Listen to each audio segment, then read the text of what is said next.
मी नाथाभाऊ बोलतोय। येणाऱ्या 20 तारखेला महाराष्ट्र विधानसभेची निवडणूक आहे। या निवडणुकीमध्ये रोहिणीताई खडसे या तुतारी वाजवणारा माणूस या चिन्हावर उभे आहे। माझी विनंती आपल्याला राहणार आहे की यापुढे मी निवडणूक न लढवण्याचा निर्णय घेतलेला आहे। मी गेले अनेक वर्ष आपल्या सोबत आहे। गेले अनेक वर्ष आपणही मला सहकार्य केलेले आहे। आपल्या सुखदुःखामध्ये मी सहभागी झालेलो आहे।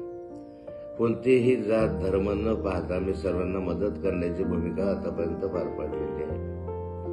तब्येतीच्या कारणास्तव या पुढची निवडणूक कदाचित मी पाहणार की नाही पाहणार हे तर ईश्वरच ठरवेल।